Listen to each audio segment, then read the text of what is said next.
तो हेलो दोस्तों, हम लोग लास्ट वीडियो में हम लोग 100 क्वेश्चन तक कंप्लीट कर चुके थे और अभी हम लोग इसमें 101 से या फिर 100 से ही हम लोग स्टार्ट करेंगे। तो चलिए शुरू करते हैं। तो क्वेश्चन नंबर 100 जो कि हुंदरू जलप्रपात किस नदी पर स्थित है? तो ये हो जाएगा सुवर्ण रेखा पर। तो सुवर्ण रेखा पर स्थित है और हुंदरू जलप्रपात झारखंड के रांची में स्वर्ण रेखा नदी पर स्थित है और यहाँ जल 320 फीट की ऊंचाई से गिरता है, जो राज्यों के उच्चतम जलप्रपातों में से एक है। और इसका जो है तो ये देखिए और भी नाम जो जलप्रपात है और उसका नदी यहाँ पे देख लेते हैं। जैसे कि यहाँ पे गौतम धारा जोना या फिर जोन्हा, तो ये रारू नदी पे बना हुआ है। सादनी जो कि शंख नदी पे बना हुआ है। दसम जो कि कांची नदी पे बना हुआ है। Question number 101। तो यहाँ पे क्वेश्चन नंबर 101, रुकिए एक मिनट, एरोप्लेन मोड ऑन।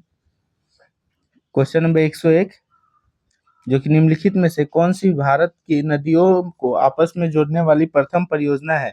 तो इसका आंसर आप लोग यहाँ पे देख सकते हैं। तो क्वेश्चन नंबर 101 का आंसर हो जाएगा सी, जो कि केन बेतवा हो जाएगा। और केन बेतवा लिंक परियोजना में मध्य प्रदेश की केन नदी से अतिरिक्त पानी को उत्तर प्रदेश की बेतवा नदी में पहुंचाने के लिए बनाई गई है।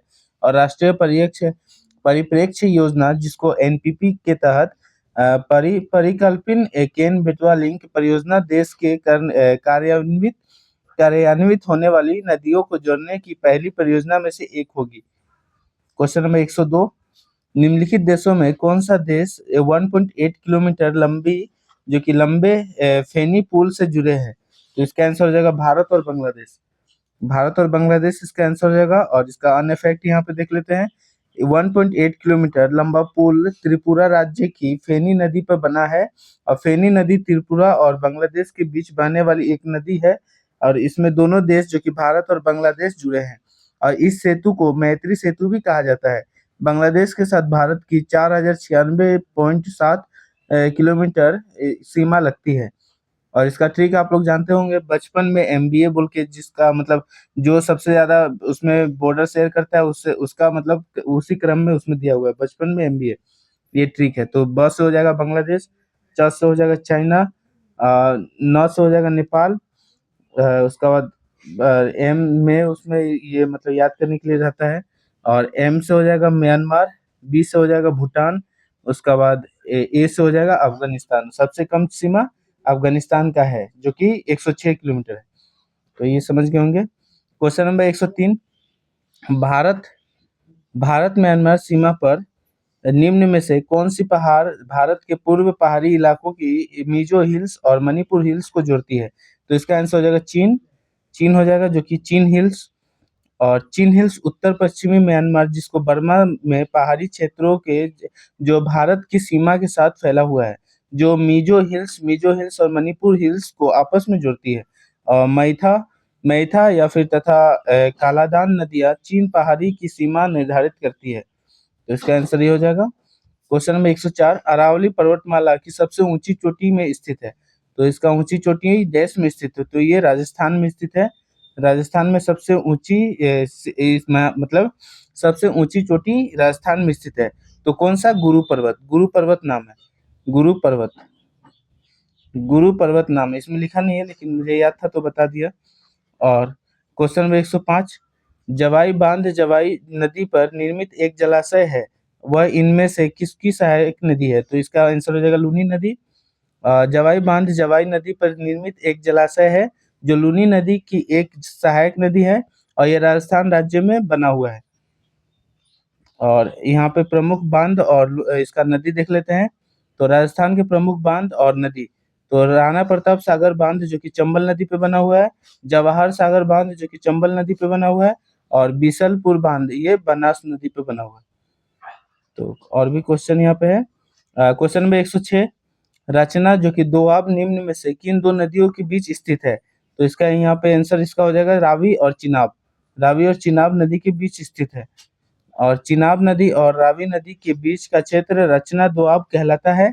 और दोआब का मतलब दो नदियों का बीच का क्षेत्र होता है। जैसे ये दो आब, ये इसको मतलब ये एक नदी हो गया, ये एक नदी हो गया, तो ये जो क्षेत्र बच गया इसको दोआब कहते हैं। दोआब के बीच की नदियां जो कि देख लेते हैं यहाँ पे, ब्यास रावी जिसको आप बारी दोआब कहते हैं। ब्यास और रावी के बीच के इसको बारी दोआब कहते हैं। ब्यास और सतलुज के बीच में बिष्ट दोआब कहते हैं।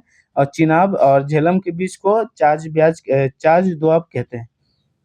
क्वेश्चन नंबर 107, देश की प्राचीन झीलों में से एक लौंडिया तालाब किस भारतीय शहर में स्थित है? तो इसका आंसर हो जाएगा भोपाल। तो ये भोपाल में स्थित है। लौंडिया तालाब भोपाल के मानव निर्मित एक झील है और इसके पूर्वी छोर में भोपाल शहर में बसा हुआ है, और जबकि इसके दक्षिण में वन विहार राष्ट्रीय उद्यान स्थित है। और यहाँ पे देख लेते हैं झीलें और उसका राज्य। तो खुरपताल और नौकुचिया ताल और रूपकुंड ये सब उत्तराखंड में है, और नर सरोवर, कुंकुरिया और हमरीसर ये सब आपका गुजरात में है। पिछोला और पंचपदरा, राजसमंद और दिदवाना ये सब राजस्थान में है। उमियम ये मेघालय में है। उमियम लेक इसको बोलते हैं, तो ये मेघालय में है। और इसका बाद पाला जो कि मिजोरम में है। तो ये सब यहाँ पे हो जाएगा। क्वेश्चन नंबर 108, हसदेव और जोक नदियां भारत के किस राज्य में स्थित है? तो इसका आंसर हो जाएगा छत्तीसगढ़। छत्तीसगढ़ में स्थित है। तो यहाँ पे हसदेव तथा जोक नदियां महानदी की सहायक नदियां है। ये दोनों नदियां छत्तीसगढ़ राज्य में बहती है। और महानदी के अन्य सहायक नदियां यहाँ पे देख लेते हैं, जो कि शिवनाथ है, हसदेव है, मांड है, इब तथा तेल है। और क्वेश्चन नंबर 109, बंगाल टाइगर को वर्ष डैश में भारत का राष्ट्रीय पशु स्वीकार किया गया था? तो ये 1972 में किया गया था। तो बंगाल टाइगर को 18 नवंबर 1972 में को राष्ट्रीय पशु स्वीकार किया गया था। बंगाल टाइगर को 18 नवंबर 1972 को राष्ट्रीय पशु स्वीकार किया गया था। अब भारत के सबसे ज्यादा बाघ मध्य प्रदेश राज्य में पाए जाते हैं। मध्य प्रदेश को टाइगर स्टेट भी कहा जाता है। और निम्न में से कौन सा बांध सुवर्ण रेखा नदी पर बनाया गया है? तो ये चंडील हो जाएगा। चांडिल हो जाएगा। चांडिल बांध स्वर्ण नदी पे बनाया गया है। चांडिल बांध स्वर्ण रेखा नदी पर स्थित है। यह बांध झारखंड राज्य में स्थित है। क्वेश्चन नंबर 111, निम्नलिखित में से कौन सी भारतीय मालिन बस्ती विश्व की सबसे बड़ी मालिन बस्तियों जो कि झोपड़पट्टियों में से एक है? तो ये धारावी हो जाएगा। धारावी ये सबसे मतलब यहाँ पे सबसे मतलब भीड़ भाड़ वाला इलाका है, तो जिसको झोपड़पट्टियों में से एक इसको माना गया, तो ये धारावी हो जाएगा। और धारावी मुंबई का एक क्षेत्र है। ये एक झुग्गी बस्ती है और यह सबसे गंदी बस्तियों में गिनी जाती है। क्वेश्चन नंबर 112, निम्नलिखित में से किस राज्य में जन्म के समय जीवन प्रतिशत सबसे अधिक है? तो ये केरल में हो जाएगा। और जन्म के समय जीवन प्रतिशत सबसे अधिक केरल राज्य में है, जो कि 74.9 वर्षों पुरुषों में और 72 और महिलाओं में 78.8 है। और केरल राज्य को साक्षरता दर में भारत में पहला स्थान प्राप्त है। और अभी 2023 का हिसाब से मिजोरम हो जाएगा। केरल राज्य की राजधानी तिरुवनंतपुरम है।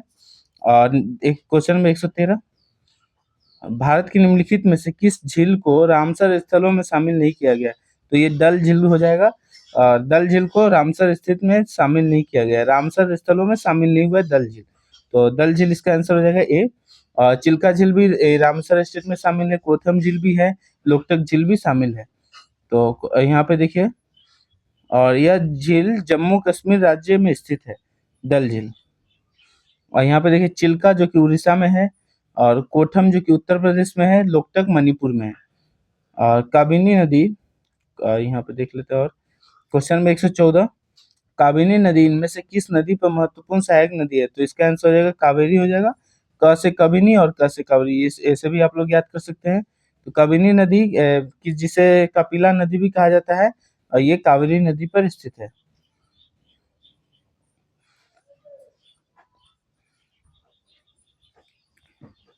कपिला भी कहा जाता है। यह भारत के केरल और कर्नाटक राज्य में बहने वाली एक नदी है, जो कावेरी नदी की एक सहायक नदी है। कावेरी नदी की सहायक नदियां जो कि लक्ष्मण, अमरावती, भवानी और तीर्थ काबिनी, सुवर्णावती, उसके बाद हरंगी, हेमवती, सिमसा, अर्कावती। कावेरी नदी बंगाल की खाड़ी में गिरती है। और समुद्रम जलप्रपात कावेरी नदी पर बनता है। क्वेश्चन नंबर 115, देश नदी पर पीरपंजाल पर्वतमाला और समांतर उत्तर पश्चिम दिशा में बहता है और किश्तवाड़ के पास पर्वतमाला को काटता है। तो इसका आंसर हो जाएगा चिनाब। चिनाब नदी पर हो जाएगा। और चिनाब नदी जो कि पीर पंजाल पर्वतमाला के समांतर उत्तर पश्चिम दिशा की ओर बहती है और किश्तवाड़ के पास की पर्वतमाला को काटती है। और किश्तवाड़। क्वेश्चन नंबर 116, गोरी चेन में स्थित सबसे ऊंची पर्वत चोटी है, तो इसका आंसर हो जाएगा अरुणाचल प्रदेश। गोरी चेन अरुणाचल प्रदेश में स्थित सबसे ऊंची पर्वत चोटी है गोरी चेन, तो इसका आंसर हो जाएगा गोरी चेन। गोरीचेन पर्वत चोटी जो कि भारत राज्य अरुणाचल प्रदेश में तवांग और पश्चिम कामेंग जिलों के बीच मौजूद एक पर्वत चोटी है। तो क्या, और एक बार देख लेते हैं, गोरीचेन पर्वत चोटी जो कि भारत राज्य अरुणाचल प्रदेश में तवांग और पश्चिम कामेंग जिलों के बीच मौजूद एक पर्वत चोटी है। और क्वेश्चन नंबर 117, सूती वस्त्र जो कि कालिको की उत्पत्ति वर्तमान देश राज्य से हुई थी, तो इसका आंसर हो जाएगा केरल हो जाएगा। केरल, सूती वस्त्र कालिको जो कि केरल राज्य से उत्पन्न हुई थी। और यहाँ पे केरल जो यहाँ पे और भी फैक्ट है, तो भारत के केरल राज्य को कालीकट बंदरगाह पर वहां से इंग्लैंड देश जाने वाले कपास को कालिको कहते थे और साधारण बनावट के सफेद सूती कपड़े को इंग्लैंड में कालिको कहते थे। और उत्तर भारत के मैनचेस्टर कानपुर को कहते हैं, दक्षिण भारत का मैनचेस्टर कोयम्बतूर को कहते हैं, और भारत का मैनचेस्टर अहमदाबाद को कहते हैं, और पूर्व का बोस्टन ये आपको अहमदाबाद को कहते हैं। क्वेश्चन नंबर 118, आदि कैलाश पर्वत देश में स्थित है, तो ये आदि कैलाश पर्वत उत्तराखंड में स्थित है। और आदि कैलाश पर्वत उत्तराखंड राज्य के पिथौरागढ़ जिले में स्थित है। यह अपनी प्राकृतिक सुंदरता के लिए प्रसिद्ध है। और फूलों की घाटी राष्ट्रीय उद्यान उत्तराखंड के राज्य गढ़वाल क्षेत्र में है। और उत्तराखंड राज्य की सबसे लंबी नदी एक काली नदी है, तो इसका आंसर रहेगा काली नदी है यहाँ पे। क्वेश्चन नंबर 119, दिल्ली, मुंबई, चेन्नई और कलकत्ता को 4 प्रमुख शहरों को जोड़ने वाला स्वर्णिम चतुर्भुज परियोजना का हिस्सा है, तो ये भारतमाला हो जाएगा।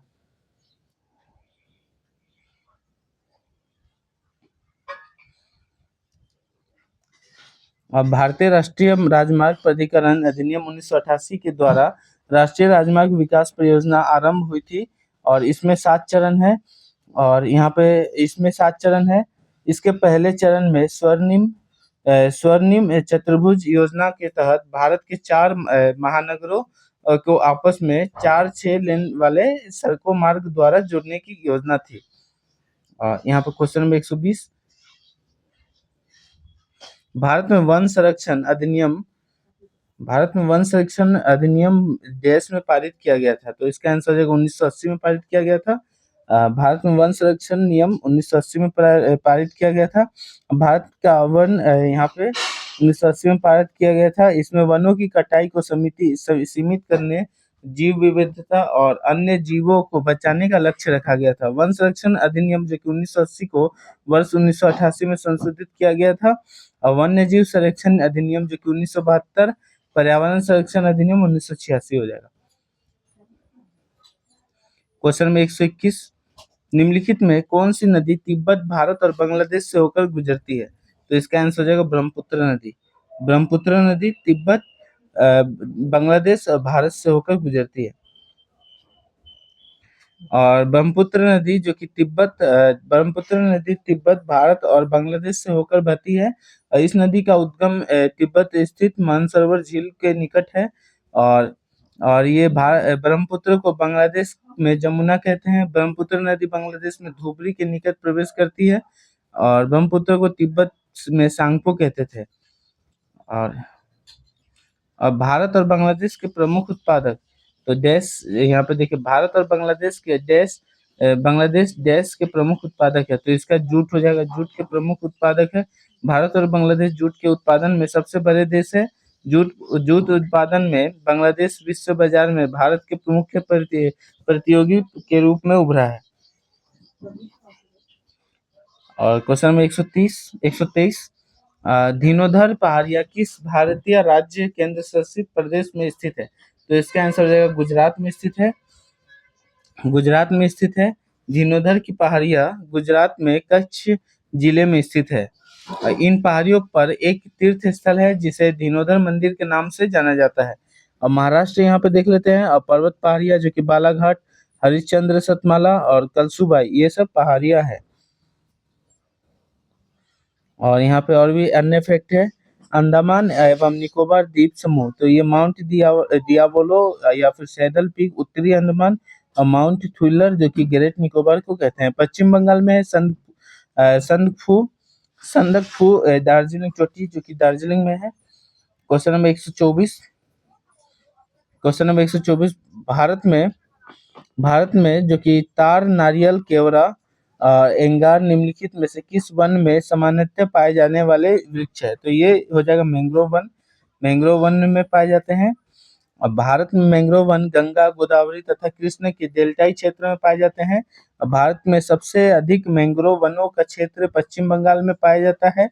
और मैंग्रोव वनों में तार तार का पेड़, नारियल का पेड़, केवड़ा का पेड़ और इंगार का पेड़, कैजुरीना तथा बेंदी का पेड़ सामान्यतः पाए जाने वाले वृक्ष है। Question number 125। भारत में किस प्रकार के वन के वृक्ष शुष्क ग्रीष्मकाल के लगभग 6 से 8 सप्ताह तक अपनी पत्तियां गिराते हैं? तो इसका आंसर हो जाएगा उष्ण कटिबंधीय पर्णपाती वन। उष्ण कटिबंधीय पर्णपाती वन। तो यहाँ पे और भी इसका अन्य फैक्ट है। तो यहाँ पे उष्णकटिबंधीय पर्णपाती वनों के वृक्ष शुष्क ग्रीष्म काल के में लगभग 6 से 8 सप्ताह तक अपनी पत्तियों गिरा देते हैं। और इसका अन्य फैक्ट, उष्णकटिबंधीय जो कि सह्याद्री, शिलोंग, पठार, अंडमान निकोबार द्वीप समूह, लक्षद्वीप ये क्षेत्र है। और ये वर्षा वर्षा जो कि 200 सेंटीमीटर से अधिक वर्षा वाले क्षेत्र में पाए जाते हैं। और पर्वतीय वन जो कि यहाँ पे देखिए उत्तर पश्चिमी हिमालय, हिमाचल प्रदेश, उत्तराखंड, सिक्किम और अरुणाचल प्रदेश है। तो यहाँ पे ये सब अरुणाचल प्रदेश तक है। और ये 150 से 300 सेंटीमीटर तक के वर्षा वाले क्षेत्र में पाए जाते हैं। और कटीले वन की झाड़ियाँ तो ये गुजरात, राजस्थान, हरियाणा, मध्य प्रदेश ये 70 सेंटीमीटर से कम वर्षा वाले क्षेत्र में पाए जाते हैं। और क्वेश्चन नंबर 126। पूर्वी घाट का सबसे ऊंचा शिखर कौन है? तो ये महेंद्रगिरी हो जाएगा। पूर्वी घाट का सबसे ऊंचा शिखर महेंद्रगिरी हो जाएगा, महेंद्रगिरी। और पूर्वी घाट असतत श्रृंखला के रूप में ओडिशा से तमिलनाडु तक विस्तृत है। और यहाँ पे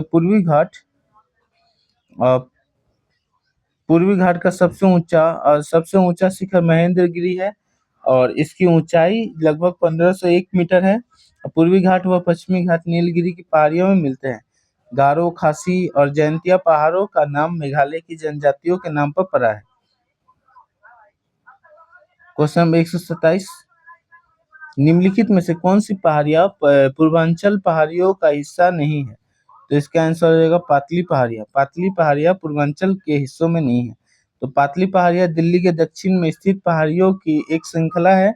और पूर्वोत्तर भारत में हिमालयी श्रेणी के पूर्वी विस्तार को पूर्वांचल पहाड़ियां के नाम से जाना जाता है। पूर्वांचल पहाड़ियों में पटकाई बूम, नागा, मिजो, गारो, खासी, जयंतिया, मिकिर, दाफला, मणिपुर आदि प्रमुख पहाड़ियां है। और यहाँ पे ये हो जाएगा। Question number 128। निम्नलिखित में से कौन सी एशिया के सबसे बड़े मीठे पानी का गोखुर झील है? तो ये कुंवर झील हो जाएगा, कंवर झील। कंवर झील ये आपका एशिया के सबसे मीठी पानी का झील है। कंवर झील या कंवर ताल एशिया की सबसे बड़े मीठी पानी का गोखुर झील है। ये बिहार के बेगूसराय जिले में स्थित है। और गंडक नदी के मार्ग जो कि परिवर्तन या विसर्पण के चलते इसे गोखुर झील का निर्माण हुआ। इस गोखुर झील का निर्माण हुआ। तो क्यों निर्माण हुआ? तो ये परिवर्तन या विपर्सन के चलते गोखुर झील का निर्माण हुआ। और इस झील को 2020 में रामसर स्थल के रूप में घोषित किया गया था। और यह झील बिहार का पहला रामसर स्थल भी है। Question number 129। भारत के किस शहर को उसके ऑटोमोबाइल उद्योग के कारण डेट्रॉइट ऑफ इंडिया कहा जाता है? तो इसका चेन्नई हो जाएगा। भारत के चेन्नई शहर को उसके ऑटोमोबाइल उद्योग के कारण डेट्रॉइट ऑफ इंडिया कहा जाता है। और तमिलनाडु राज्य की राजधानी जो कि चेन्नई है, अधिकांश ऑटो पार्ट्स और मोटर वाहन की निर्माण किया जाता है। और साथ ही चेन्नई में बड़े बड़े ऑटोमोबाइल कंपनियों जैसे फोर्ड, BMW, हुंडई आदि की उत्पादन इकाइयां भी स्थित है। और इसलिए चेन्नई को भारत का डेट्राइट भी कहा जाता है। और निम्नलिखित में से कौन सी राज्य भारत में ग्रेनाइट कोयले से सबसे बड़ा उत्पादक है? तो इसका आंसर हो जाएगा यहाँ पे बी हो जाएगा शायद। तो इसका सॉरी ए हो जाएगा, जो कि तमिलनाडु हो जाएगा। तमिलनाडु में नवेली क्षेत्र जो कि लिग्नाइट का सबसे बड़ा उत्पादक है। तमिलनाडु के में नवेली क्षेत्र लिग्नाइट का सबसे बड़ा उत्पादक है। और लिग्नाइट एक निम्न गुण वाला भूरे रंग का कोयला होता है तथा इसमें कार्बन की मात्रा 40 से 55% तक होती है। अब भारत के झारखंड राज्य में सबसे अधिक कोयले का भंडार पाए जाते हैं। तो मतलब देखिए यहाँ पे अगर कोयले का भंडार पूछा गया है तो ये कोयले का भंडार आपका यहाँ पे झारखंड हो जाएगा, झारखंड। और ये अगर लिग्नाइट वाला पूछा जाए तो ये आपका यहाँ पे तमिलनाडु हो जाएगा। लिग्नाइट का तमिलनाडु हो जाएगा और झारखंड का यहाँ पे ये हो जाएगा। बिट्टू साउंड थोड़ा कम कर।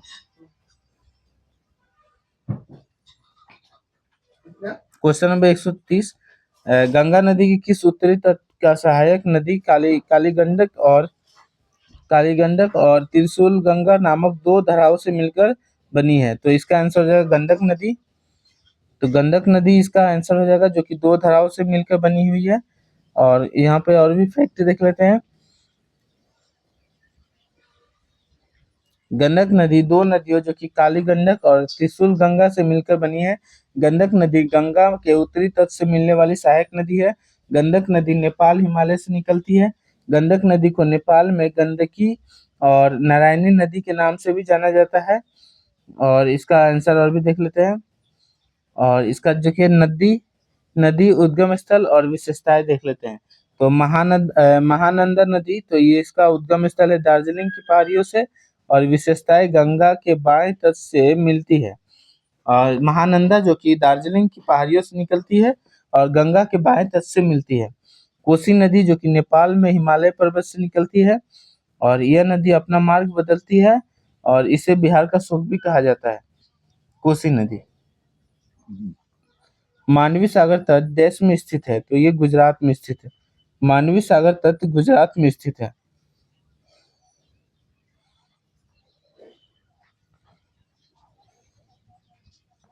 मांडवी सागर तट भारत के गुजरात में स्थित है। और उत्कल तटीय मैदान का संबंध ओडिशा राज्य से है। और मालाबार तट का विस्तार मंगलुरु एवं कन्याकुमारी के बीच है। और कच्छ का रण गुजरात में स्थित है। यहाँ पर जंगली गधे पाए जाते हैं। क्वेश्चन नंबर 133, कोरोमंडल का मैदान भारत की देश दिशा में अवस्थित है? तो इसका आंसर हो जाएगा दक्षिणी दिशा में अवस्थित है। कोरोमंडल की मैदान दक्षिणी दिशा में अवस्थित है। कोरोमंडल का मैदान भारत के पूर्वी तटीय मैदान का एक भाग है। कोरोमंडल तट आंध्र प्रदेश एवं तमिलनाडु के कृष्णा नदी से कन्याकुमारी के बीच स्थित है। कोरोमंडल की मैदान भारत में दक्षिणी हिस्से में अवस्थित है। और निवर्तन मानसून के कारण कोरोमंडल तट पर सर्दियों में वर्षा होती है। और उत्तरी पूर्वी मानसून को अक्टूबर हीट के रूप में भी जाना जाता है। कोरोमंडल का पुराना नाम चोलम मंडलम था। क्वेश्चन नंबर 134, भारत के निम्नलिखित में से कौन सा समुद्र तट अरब सागर की नहीं है? अरब सागर का नहीं है। तो इसका आंसर यहाँ पे देख लेते हैं। तो ये राधानगर अरब सागर के बीच नहीं है। राधानगर अंडमान और निकोबार द्वीप समूह के स्वराज द्वीप पर स्थित है। स्वराज द्वीप का पुराना नाम हैवलॉक द्वीप था। और वर्कला बीच केरल के तिरुवनंतपुरम में स्थित है। और पालोलेम बीच ये भारत के गोवा में स्थित है। और कोवलम बीच केरल के तिरुवनंतपुरम में स्थित है। तो यहाँ पे देखिए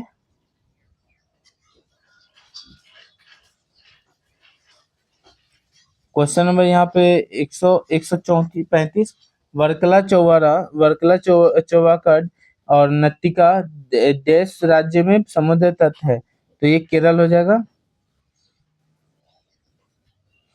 केरल के प्रमुख समुद्र तट जो कि वर्कला चौवाकड़ और नट्टिका आदि है। कर्नाटक के प्रमुख समुद्र तट जो कि ओम बीच, पैराडाइज बीच और ये पनाम्बूर बीच और आदि है। और महाराष्ट्र के प्रमुख समुद्र तट जो कि अलीबाग, देवे दिवेआगर, गणपतिपुले और जुहू बीच आदि है। और तमिलनाडु के प्रमुख तट यहाँ पे देख लेते हैं। मरीन बीच, कोवलम बीच, कन्याकुमारी, धनुषकोडी, महाबलीपुरम, ये सब है। क्वेश्चन नंबर 136, पूर्वोत्तर भारत में स्थानांतरण कृषि को डैश के रूप में भी जाना जाता है, तो ये झूम के रूप से भी जाना जाता है। अब भारत के असम, मणिपुर, नागालैंड, मिजोरम तथा पूर्वोत्तर राज्यों में स्थानांतरीकरण किसान कृषि को झूम कृषि के नाम से भी जाना जाता है।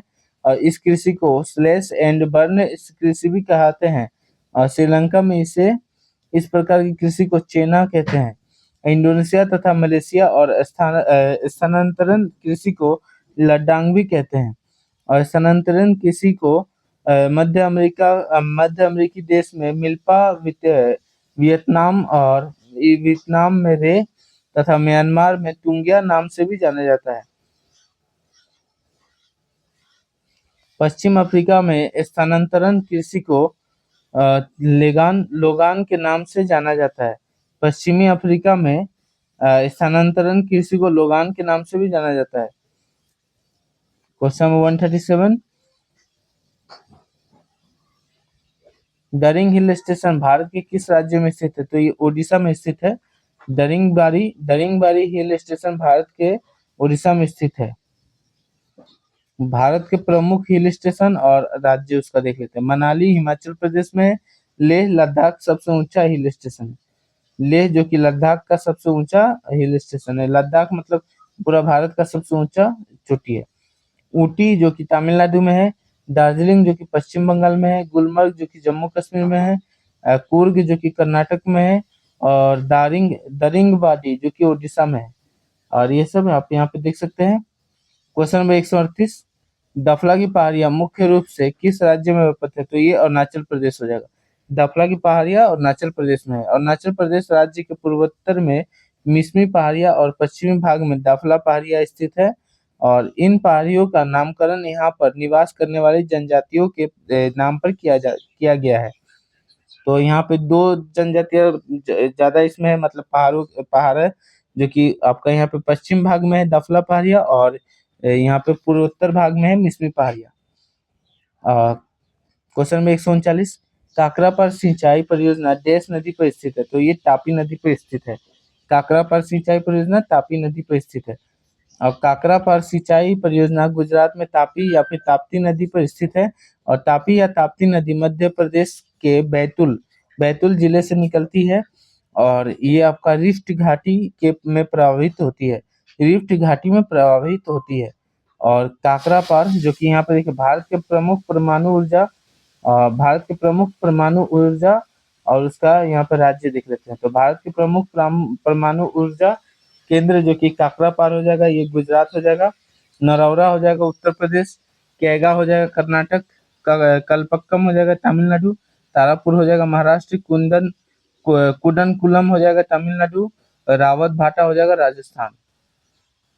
क्वेश्चन नंबर 140, निम्नलिखित में से कौन सा पर्वतीय स्थल धौलाधार पर्वत श्रेणी में स्थित है, तो ये डलहौजी हो जाएगा। निम्नलिखित में से कौन सा पर्वतीय स्थल धौलाधार पर्वत श्रेणी में स्थित है, तो ये डलहौजी हो जाएगा। डलहौजी पर्वतीय स्थल धौलाधार पर्वत श्रेणी में स्थित है। डलहौजी हिमाचल प्रदेश के चंबा जिले में स्थित है। उत्तराखंड राज्य में स्थित नैनीताल शहर की मुख्य झील नैनी है। और इसी के नाम पर इस शहर का नाम नैनीताल पड़ा है। और गुलमर्ग जो कि जम्मू कश्मीर में तथा कलिमपंगो जो कि पश्चिम बंगाल में स्थित है। और यहाँ पे देखिए, और 140 तक हम लोग कंप्लीट कर चुके हैं। और 141 से ये विश्व का भूगोल यहाँ पे स्टार्ट हो चुका है। तो चलिए हम लोग विश्व का भूगोल भी देख लेते हैं। तो क्वेश्चन में 141, एक ऐसा भौगोलिक क्षेत्र जिसमें अलग जलवायु विशेषता वाले अलग अलग लेकिन समान परिस्थिति तंत्र में उसे देश कहा, तो इसका आंसर रहेगा जीवोम, जो कि जीवोम या फिर बियोम, इसको इंग्लिश में बियोम कहते हैं और हिंदी में जियोम कहते हैं। तो बियोम धरती या समुद्र के किसी बड़े क्षेत्र को कहते हैं जहाँ मौसम, भूगोल और निवासी जीवों या विशेषकर पौधों के प्राणियों में समानता होती है। जीवोम एक बड़े भौगोलिक क्षेत्र को कहते हैं जिसमें एक विशिष्ट प्रकार की जलवायु मिट्टी और जीव समुदाय पाया जाता है। जीवों के उदाहरण में उष्णकटिबंधीय वर्षापान और रेगिस्तान घास के मैदान और आर्कटिक टुंड्रा शामिल है। और जीवों का जैव क्षेत्र या फिर बायोम भी कहा जाता है। तो इसका आंसर ये हो जाएगा। Question number 142। खगोल विज्ञान में कैसियोपिया उत्तरी आकाश में एक तारामंडल है जिसे इसके कितने चमकीले तारों में समूह आसानी से पहचाना जा सकता है। तो ये 5 हो जाएगा। 5 पहचाना जा सकता है। और शर्मिष्ठा तारामंडल को कैसियोपिया के नाम से भी जाना जाता है और यह उत्तरी आकाश में सर्दियों के मौसम में रात को शुरुआती समय में दिखाई देती है। यह अंतर्राष्ट्रीय खगोलीय संघ द्वारा जारी की गई 88 तारामंडलों की सूची में से है। और यह दूसरी शताब्दी ईस्वी में टोलमी के द्वारा बनाई गई 48 तारामंडलों की सूची में भी शामिल था। और ये शर्मिष्ठा तारामंडल का सबसे रोशन तारा अल्फा कैसियोपिया है। और कैसियोपिया का 5 चमकीले तारों का समूह द्वारा आसानी से पहचाना जाता है। और ये जो है ये एक डब्लू के आकार बनाते हैं। Question number 143। किसी विशेष नदी या झील में अपवाहित होने वाली भूमि के क्षेत्र का वर्णन करने के लिए किस शब्द का उपयोग किया जाता है। तो ये जल संभर हो जाएगा। जल संभर का उपयोग किया जाता है, जैसे कि वाटर सेट का उपयोग किया जाता है। एक नदी का बेसिन या जल संभर एक नदी का बेसिन या जल संभर उस क्षेत्र को कहा जाता है जहां से नदी और उसकी सहायक नदियां जल को एकत्रित करती है। जल संभर या फिर वाटर शेड वह भौगोलिक क्षेत्र होता है जहां वर्षा या पिघली बर्फ के पानी नदियों, नहरों और नालों से बहकर एक ही स्थान पर इकट्ठा होता है और फिर या तो एक बड़े नदी में या किसी झील, सागर या महासागर में जाकर मिल जाता है।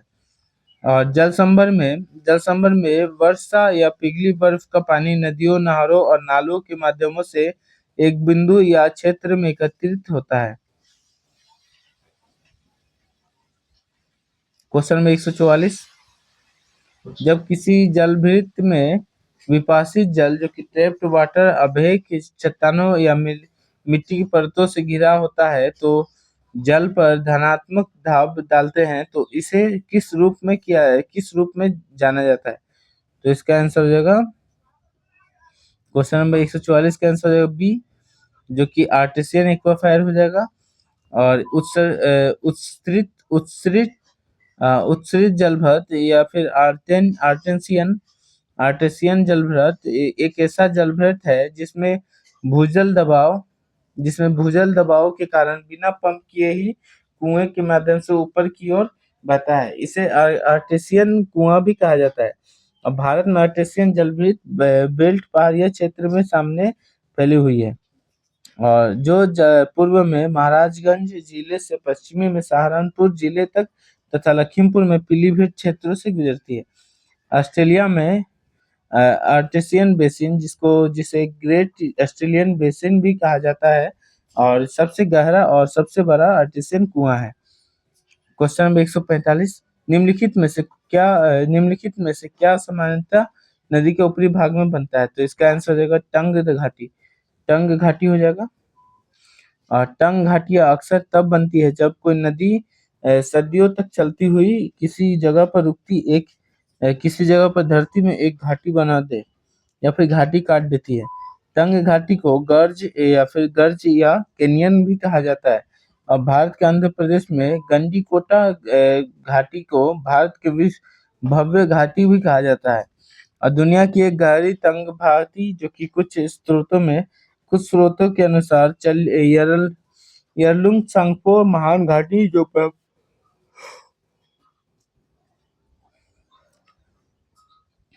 तो यहाँ पे जो देखिए भारत की भव्य घाटी भी कहा जाता है। और दुनिया की सबसे गहरी तंग घाटी के कुछ स्रोतों के अनुसार यरलुंग सांगपो महान घाटी जो ब्रह्मपुत्र नदी द्वारा बनाई गई है। और दुनिया की सबसे गहरी तंग घाटी। क्वेश्चन नंबर 140, कोपेन की जलवायु वर्गीकरण स्कीम के अनुसार कौन सा अक्षर गर्म शीतोष्ण जलवायु का निरूपण करता है? तो ये इसका आंसर सी सी हो जाएगा। और कोपेन का जलवायु वर्गीकरण जलवायु के 5 प्रमुख समूह समूह या फिर उष्णकटिबंधीय, शुष्क, समशीतोष्ण, महाद्वीपीय और ध्रुवीय में विभाजित करता है, जिन्हें ABCDE अक्षरों से दर्शाया जाता है। और कोपेन के जलवायु वर्गीकरण में शुष्कता के मौसमों को छोटे अक्षरों से दर्शाया जाता है, जिसे FMW और S छोटे अक्षर जो कि ABCD यहाँ पे तापमान को गंभीरता को दर्शाते हैं। क्वेश्चन नंबर 147, महासागरीय पटल जो कि टोसियनिक टीओसियनिक क्रस्ट जो अधिकांशतः विभिन्न प्रकार के बेसाल्ट से बनी होती है, जो समुद्र तल के नीचे कितने किलोमीटर तक है? तो यहाँ पे इसका आंसर देख लेते हैं, डी हो जाएगा, जो कि आंसर 5 से 10 हो जाएगा, 5 से 10 किलोमीटर। यहाँ पे महासागरीय भूपर्पटी यहाँ पे ओशियनिक क्रस्ट पृथ्वी के सबसे बाहरी परत है, जो महासागरों के नीचे पाई जाती है, और यह मुख्य रूप से बेसाल्ट नामक चट्टानों से बनी होती है, जो अपेक्षाकृत पतली और सघन होती है, और पृथ्वी की पपड़ी की मोटाई लगभग 5 से 10 किलोमीटर तक होती है। महाद्वीपीय क्रस्ट 40 किलोमीटर तक मोटा हो सकता है। Question number 148,